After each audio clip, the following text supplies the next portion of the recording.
vehicle just like Falcon 9, but the first stage of Falcon Heavy uses 3 boosters, whereas Falcon 9 only has 1. You can think of Falcon Heavy as essentially 3 Falcon 9 rockets strapped together, which means that it can carry much larger payloads. Each side booster has flown before, one booster having flown twice and the other 7 times before. The center core is new, but as Atticus mentioned, we won't be attempting to recover our side boosters or center core on today's mission. Falcon Heavy has 28 engines total. Each one of Falcon Heavy's boosters has 9 Merlin 1D engines, making for a total of 27 engines across all 3 boosters, and you can see that incredible view on your screen. At full power, these 27 engines produce the same thrust as 18 747 airplanes at takeoff. The 27th engine is a Merlin vacuum engine on the second stage and will power the payload to its final targeted orbit. Once the first and second stage separate, the second stage will propel our payload to its intended orbit. You'll notice some gray paint on the second stage today, and that's just to help absorb some of the heat from the sun to keep our fuel warm during the long flight today.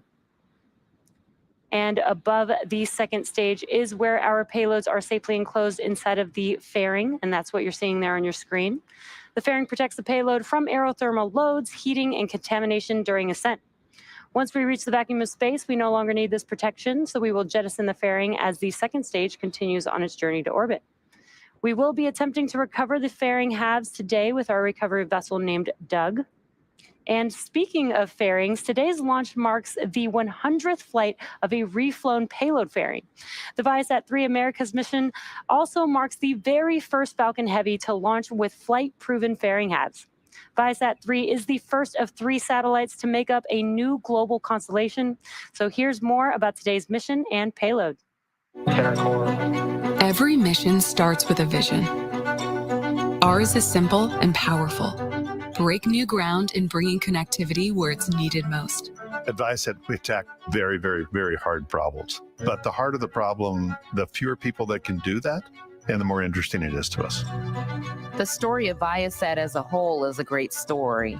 We enable connectivity. We say connecting the world, but that has a number of different meanings depending upon the type of customer you are.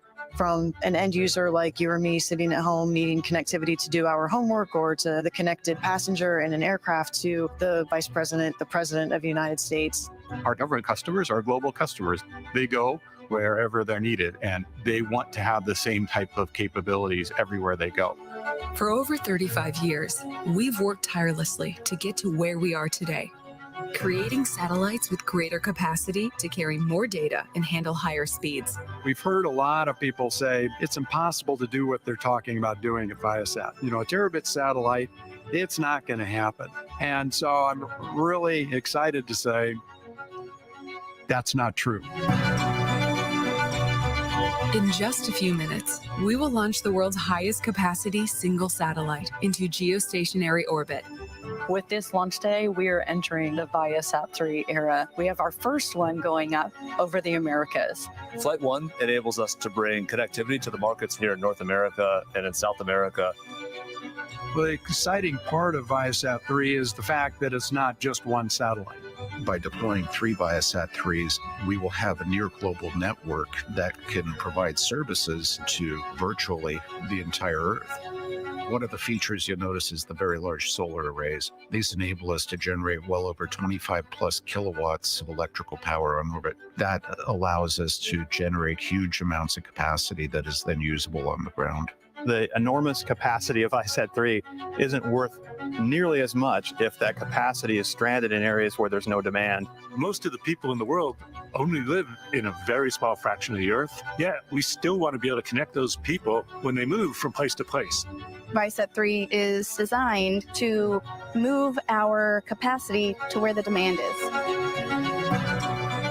Our ability to move that bandwidth around and really service those dense spots, that's what our customers are looking for.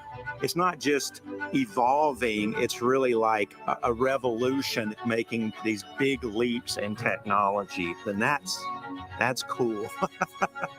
If you look at the progression from Viasat-1 to Viasat-2 to Viasat-3, Viasat-3 is actually the smallest satellite we've ever built, despite the fact that it's got multiples of capacity. We took things that were twice the size of a human and brought it down to barely the size of a shoebox. The satellite design process is no longer buy parts and boxes and hook them up. What we wanted was to invest in technology that can really scale. It's not just a new satellite design, it's a new way to build satellites. We've had to reinvent all parts of the system. I want to thank everybody at ViaSat for their role in what we're about to do today. And of course, I want to thank our partners at Boeing. We wouldn't be where we are today without their support. Many of us have spent several years working on this ViaSat-3 Flight 1 America's satellite. Today is the day. With the ViaSat-3 constellation, billions of people can access more of the world, unlocking opportunity for everyone, everywhere, starting now.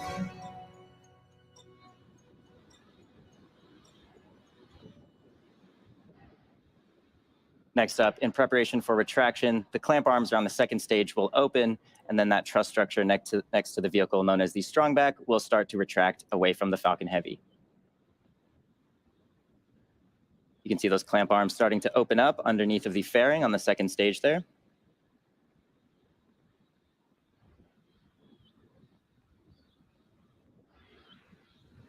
After this, the strongback will retract away from the vehicle, and this is to clear the way for ascent.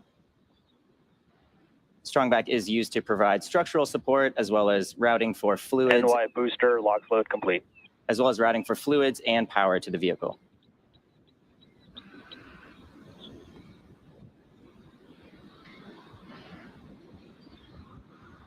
PY booster, lock load complete. We just heard LOX loading finished up on the PY booster. Next up at around T-minus 2 minutes, LOX loading will complete on the second stage. After LOX loading finishes loading onto the second stage, the entire vehicle will be completely full with 2.8 million pounds of propellant. Center core, LOX load is complete. Just hearing the various boosters finish up their LOX loading.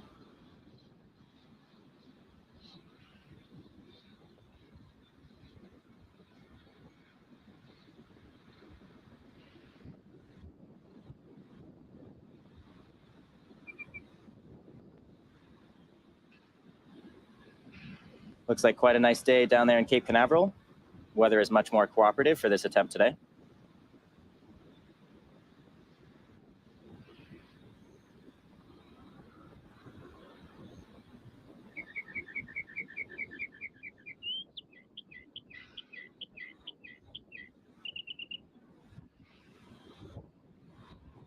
Now again, in just about 15 seconds, we will be completing LOX loading on the second stage, which will wrap up the propellant loading phase of our countdown.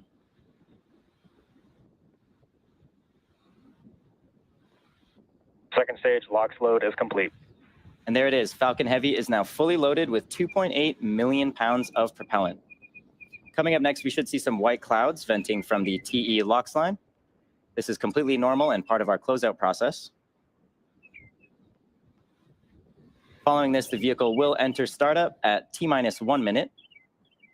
This is when the onboard flight computers take control of the countdown.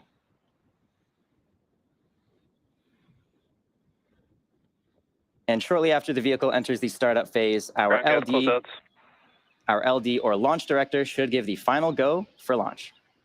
Let's listen in for those callouts.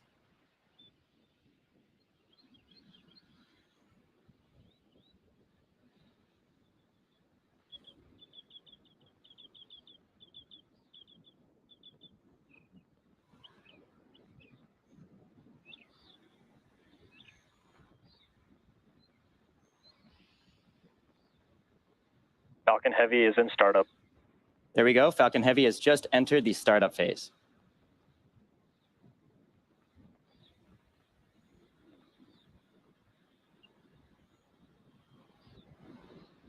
Go for launch. And with confirmation of go for launch from our launch director, Falcon Heavy is ready to go to space at T-minus 37 seconds with the ViaSat-3 mission.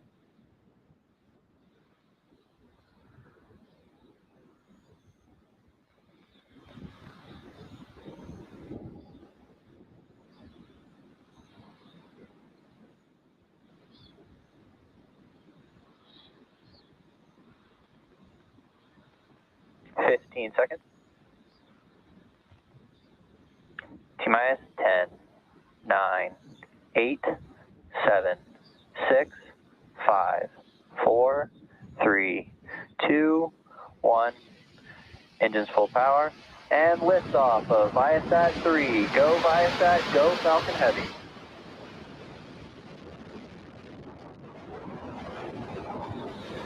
Vehicle is pitching downrange. M1D chamber pressure is nominal.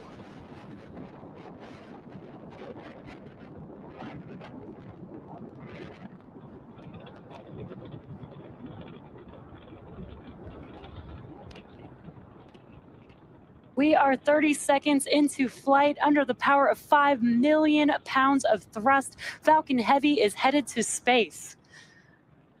Now we are throttling down our engines on those side boosters, and that's in preparation for max Q. Power into telemetry nominal. Max Q is the moment of peak mechanical stress. Falcon Heavy is supersonic.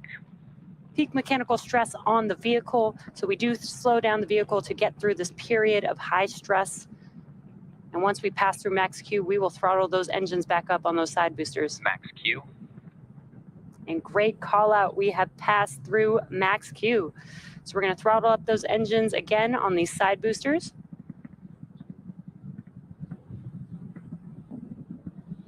You can follow along the telemetry on your left hand, on the bottom left hand of your screen. You can see the speed and the altitude of the vehicle. And some incredible views of Falcon Heavy in flight. Now, 2 minutes into flight, we will reduce the thrust on the two side boosters again, and that will be to decrease the forces on the vehicle structure. And that's because the vehicle is now lighter as we're burning through the fuel on the vehicle, but the thrust will remain constant.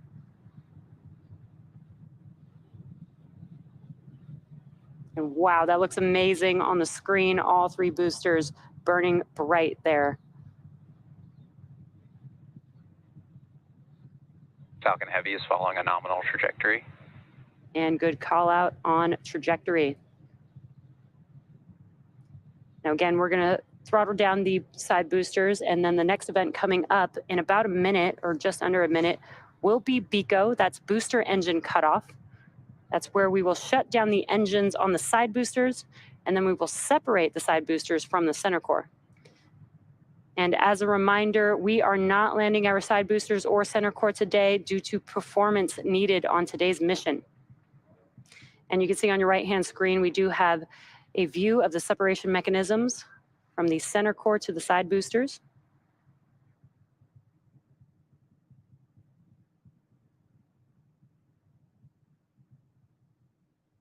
And BECO, or booster engine cutoff, is coming up here in a few seconds. MVAC engine chill has started.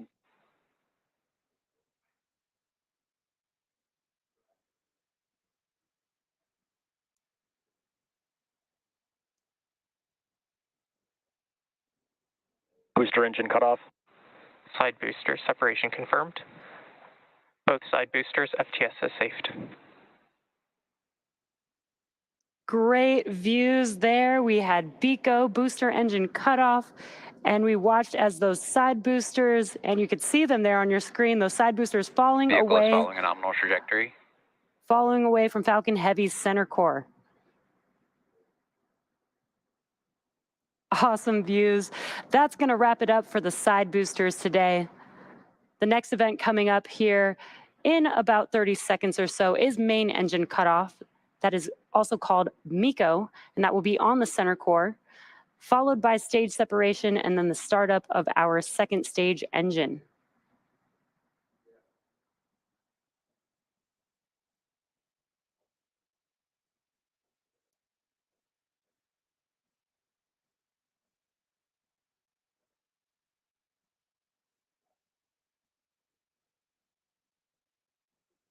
Main engine cutoff.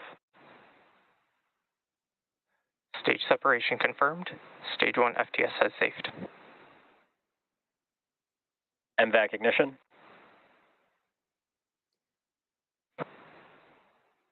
Acquisition signal, Bermuda. And we got some great views. We watched MECO as The engines on the center core shut down, stage separation, and now you can see on your screen that the MVAC engine has ignited. Now we are coming up on fairing separation. Fairing separation confirmed. And also we're able to see and hear the call out that Stage 2 is following a nominal trajectory. That the fairing halves have separated. They are now falling back down to Earth, and we will attempt to recover them using our recovery vessel, Doug.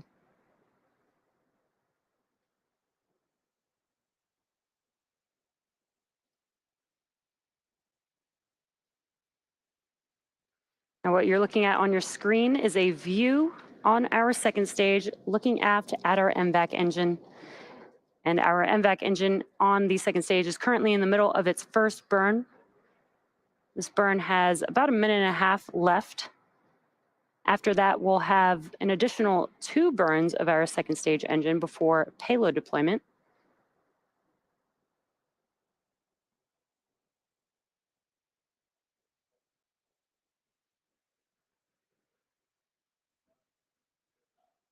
On your left-hand screen, you could see a map of the mission trajectory. And on your right-hand screen is a live view of the MVAC engine. As a reminder, our main payload for today's... Stage 2 continues to follow a nominal trajectory. Good callouts. Our main payload for today's mission is ViaSat-3, and we do have 2 secondary payloads on board as well from Gravity and Astronis. That is the Gravity Space 1 and Astronis's micro-geo satellite.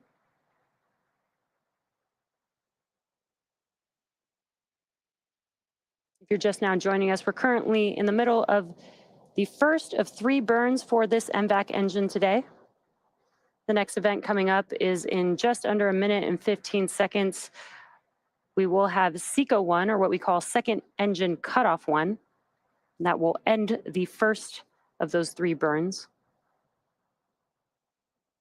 Today's mission marks SpaceX's 28th launch this year, 227th overall mission to date, and our 5th operational Falcon Heavy mission.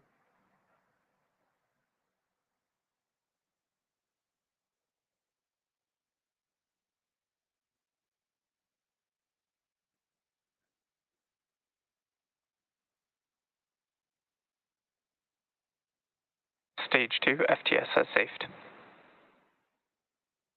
Now on your right-hand screen, you can see the MVAC engine. Stage 2 has entered terminal guidance.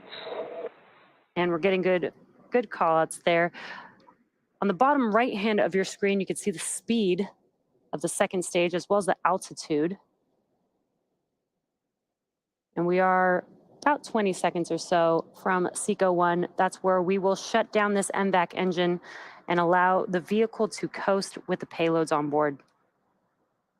Expected loss of signal, Cape.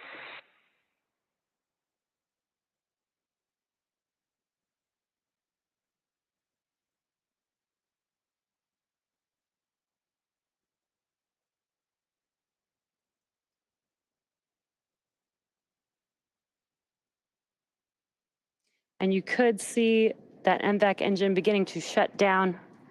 You did hear a call out for expected loss of signal.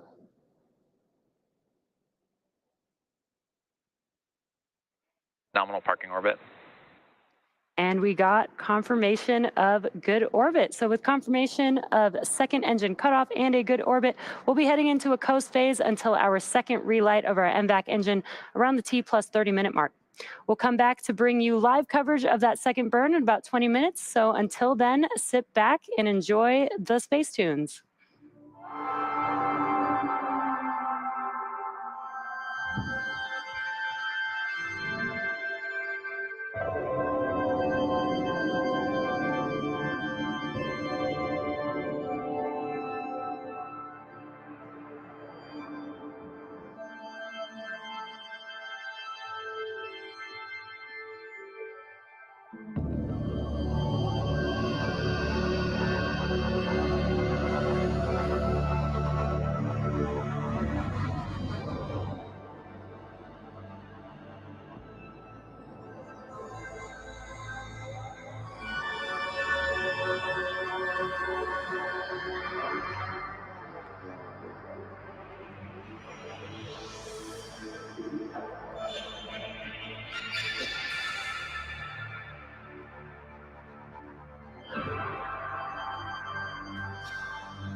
Suspected loss of signal from Bermuda.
Acquisition signal about.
Does the blood move in your hand?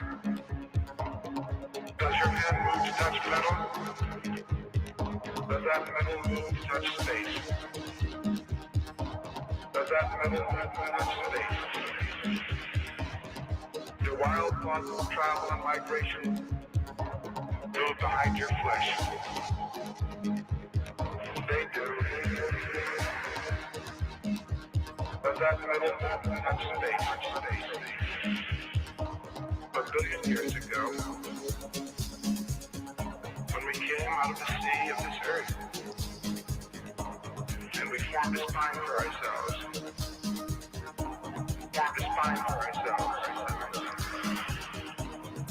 and we reared ourselves up upon this land,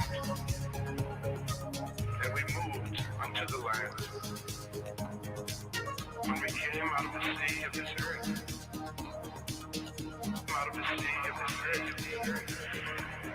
and we lived in caves and were terrified. And we lived in trees and were afraid. And we finally formed cities against the night.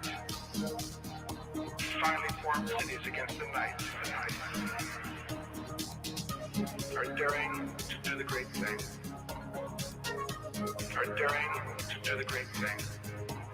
We were going into space. We're going to live forever.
part of a long effort of the universe to understand itself. This blind thing turning in its sleep. You're part of that blindness coming awake. Every single one of you is a cell of this thing struggling to stay alive. Dying every day, birthing itself every night. You're part of that blindness coming awake. And that's what space travel's all about. Welcome back to our coverage of the ViaSat-3 Americas mission. If you're just joining us, we did have an on-time liftoff at 8:26 p.m. Eastern Time from Kennedy Space Center's Launch Complex 39A. Due to the performance requirements on this mission, we did not recover the side boosters or the center core, but our second stage is well on its way. Coming up next is the second of 3 total burns that the second stage needs to execute before payload deployment. Now for this next burn, we might lose ground station coverage, partly through the burn. So while we may not be able to confirm SECO-2 or good orbit immediately after, our team on console will be able to confirm this when we acquire signal from the next ground station. Now this burn should last just about 2 minutes and starting any second now.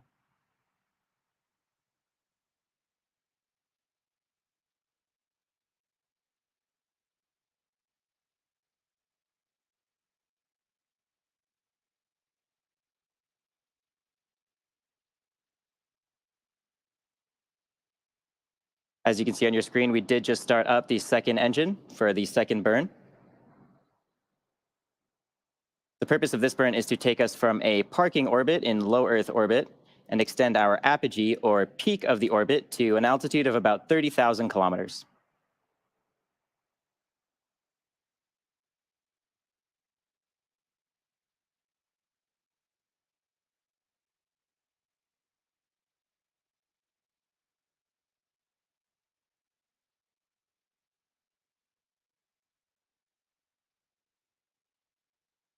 The next burn after this, the third burn, will take the lower side of that orbit and also extend it out to about 30,000 kilometers.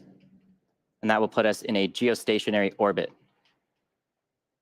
Now, what's special about a geostationary orbit is it takes roughly 24 hours for a satellite in this orbit to complete one full orbit around the Earth. Expected loss of signal, goodbye.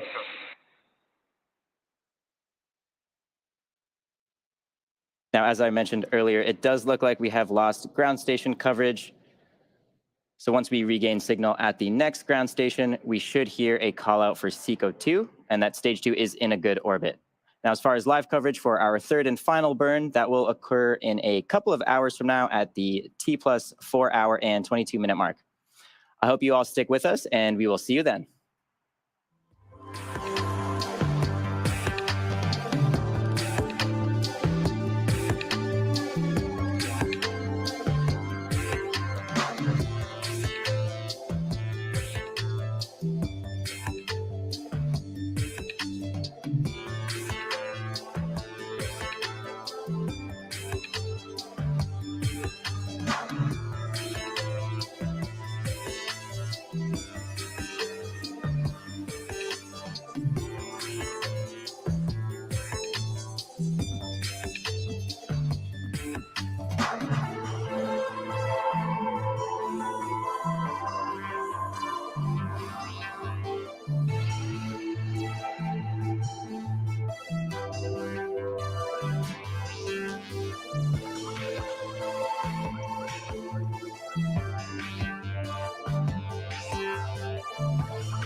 Acquisition of signal, Melindy.